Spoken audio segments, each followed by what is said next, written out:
안녕하셨습니까? 벌써 풍요로운 삶 1권 끝나고 2권 마지막과 이제 12과 오늘은 복음을 전하는 법을 한번 살펴보겠습니다. 지난 시간 11과에서 우리는 하나님의 사랑을 세상에 보여주는 것이 우리에게 주어진 사명임을 배웠습니다. 예수님을 모르는 사람들에게 그분에 관한 좋은 소식, 복음을 전해주는 것은 하나님의 사랑을 나타내는 좋은 방법입니다. 그 하나님의 사랑을 다른 사람들에게 우리의 행위를 통해 보여줄 수 있습니다. 한편 우리는 예수님에 대해서 말로도 전해야 합니다. 예수님께서 복음, 죄 용서의 기쁜 소식을 다른 사람들에게 증거하라고 우리에게 명령하셨기 때문입니다. 예수님께서 그의 제자들에게 주신 마지막 명령 가운데 하나는 마가복음 16장 15절 너희는 온 천하에 다니며 만민에게 복음을 전파하라는 것입니다. 이 말씀에 따라 우리는 반드시 해야 할 일은 예수님에 대한 기쁜 소식을 모든 사람에게 전하는 것입니다. 예수님이 우리 주님이시라면 우리는 그분의 명령에 대해 순종해야 합니다. 본과에서는 전도지를 사용하여 복음을 다른 사람들에게 어떻게 전달할지 배우게 될 것입니다. A 그림, 하나님은 당신을 사랑하십니다. 이런 그림이 전도지에 있습니다. 요한복음 3장 16절을 읽어보겠습니다. 하나님이 세상을 이처럼 사랑하사 독생자를 주셨으니 이 말씀에 의하면 하나님은 세상을 사랑하신다는 것을 알 수 있습니다. 여기서 세상이란 하나님의 자녀만을 말하는 것이 아니고 세상에 있는 모든 사람을 의미합니다. 하나님의 자녀가 아닌 자들을 향한 하나님의 마음은 미움이 아니라 사랑임을 알 수 있습니다. 이 말씀을 통해 당신은 하나님께서 당신을 사랑하고 계시다는 것을 알기에 기뻐합니다. 또한 하나님의 자녀가 되어 그분과 맺는 새로운 관계를 즐거워할 것입니다. 이제 당신은 주변의 친구와 이웃들에게 하나님이 그들도 사랑하신다는 것을, 그들 역시 하나님의 자녀가 될 수 있다는 것을 말해 주어야 합니다. 바로 이것이 기쁜 소식, 복음입니다. 모든 사람이 이 진리를 알아야 합니다.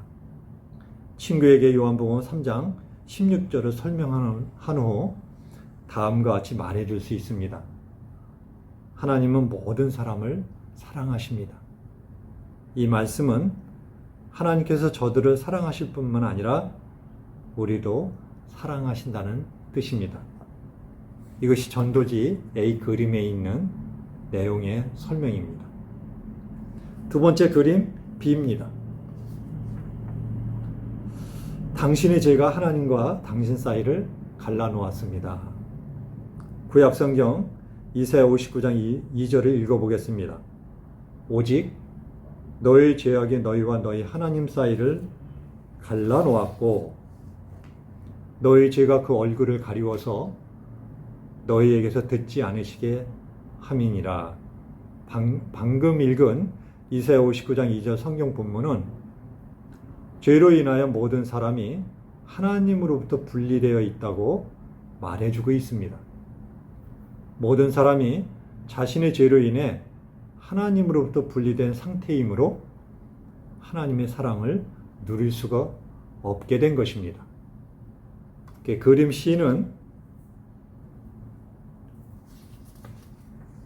우리를 하나님께 인도하시려고 그리스도께서 죽으신, 하나님과 사람의 죄로 인해서 분리되어 있는데 십자가에서 죽으신 이것을 나타내 보이고 있습니다.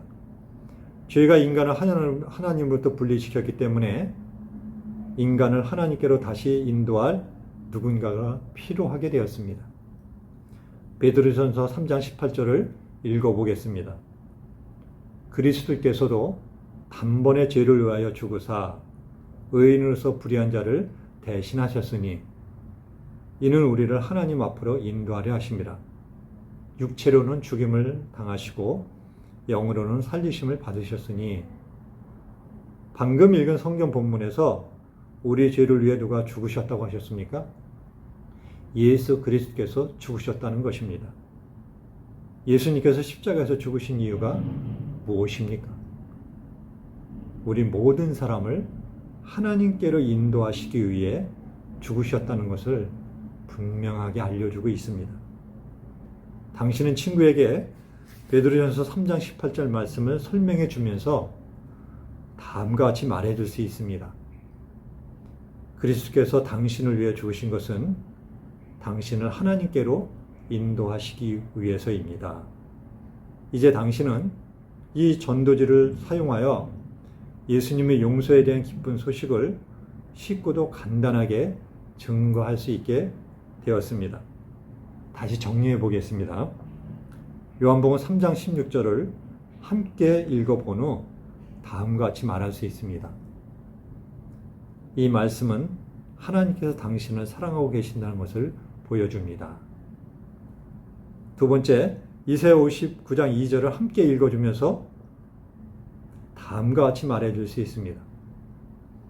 하나님은 여전히 당신을 사랑하시지만 보십시오. 당신의 죄가 당신과 하나님 사이를 분리시켰습니다.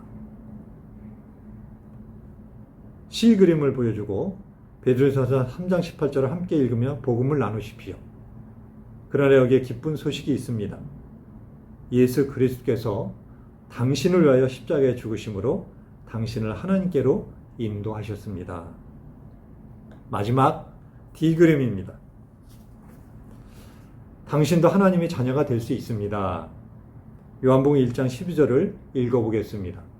영접하는 자, 곧 그 이름을 믿는 자들에게는 하나님의 자녀가 되는 권세를 주셨으니, 방금 읽은 성경 본문은 우리가 어떻게 할 때 하나님의 자녀가 된다고 말하고 있습니까? 예수님을 영접하고 그의 이름을 믿을 때 하나님의 자녀가 될 수 있다는 것입니다. 우리는 친구에게 요한복음 1장 12절을 함께 읽은 후 다음과 같이 말할 수 있습니다.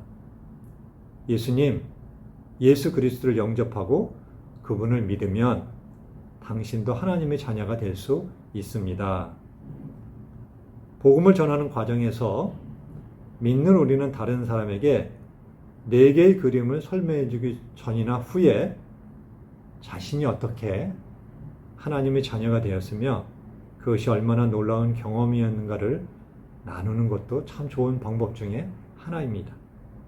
또한 아까 봤던 그림 A, B, C, D 4개의 그림을 보여주면서 복음을 전할 때 상대방에게 4개의 그림 중 본인은 어느 상태에 있다고 생각하는지 질문해 보는 것도 도움이 됩니다. 만일 그의 대답이 그림 B 또는 C라면 그림 D 사람처럼, 그리고 제가 한 것처럼 당신도 그리스도의 십자가를 믿고 딛고 하나님께로 가지 않으시겠습니까? 물어보세요. 그가 예라고 대답한다면 전도지에 나와 있는 기도문으로 그가 영접 기도를 할 수 있도록 도와주시면 됩니다. 전도받는 분이 그리스도를 영접하게 되면 당신은 그 다음 단계에 따라서 그를 인도할 수 있습니다. 이 마지막 풍요로운 삶 마지막에 보면 이제 영접한 사람을 어떻게 도와야 되는지 GHI 세 부분으로 나눠서 설명이 되어 있습니다. 그거는 필요할 때 그 부분을 다시 본인이 공부하거나 요약할 수 있도록 제가 드리겠습니다. 그 다음에 이제 담임 목사님하고 소개를 해서 교회에 정규 예배에 참석할 수 있도록 권면해 놓은 것도 참 중요합니다.